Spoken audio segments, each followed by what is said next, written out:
Pag kumara naging 70, yun, makukuha mo pa rin ng 52, di ba? Oo, dito pa rin. Parang si oil lang may ganyan, no?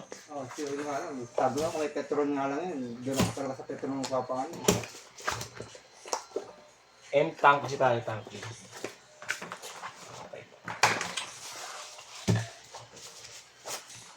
So yun naman kung ayaw mo, gusto mo. Kung ano lang, yung stock ka lang. Nagali. Parang ipon mo lang, parang bangko. Tumaas mo bumaba yung presyo. Magkano binayaran mo? Mga 2.7 yata yun, yung 50 liters. Tapos meron din ako ng stocks ng diesel para kay Lacundi. 50 litro. Ah, diesel lang sa kanila.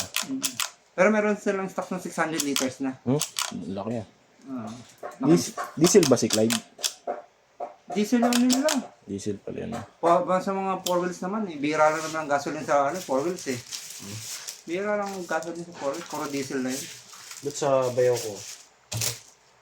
Bihira lang. Meron pero bihira. Hindi ko sinabi lahat.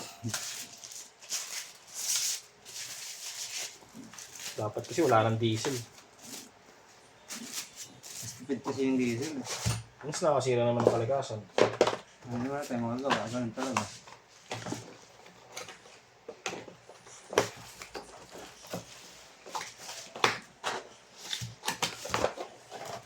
$50 liters, no? Pwede. Kaya walang pera eh.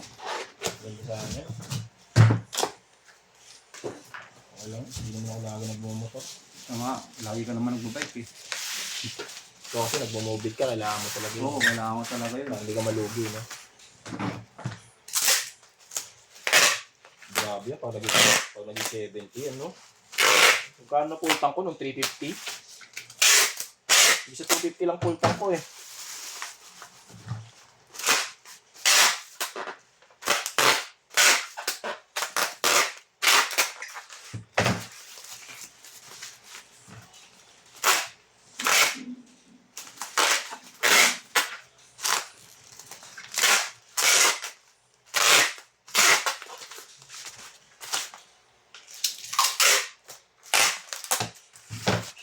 Ano siya may basurahan dito? Yan, sinapin ng karton nito. Bakit? Ba't tinapon? Basa eh. Ah, nabasa? Baka dyan yung kasi nagtatak yung ano.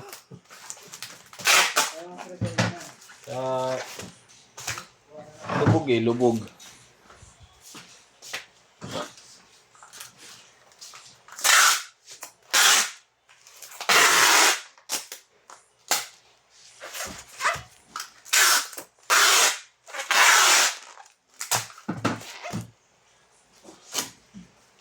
Ilan na pasok mo yan sa isang linggo? Dalawa pa rin. Ngayon lang ako kasi, suspended siya. Ha? Dalawa pa rin. Okay. Wala na si Arish. Ha? Wala na. Ano wala na? Naka-suspended lang siya.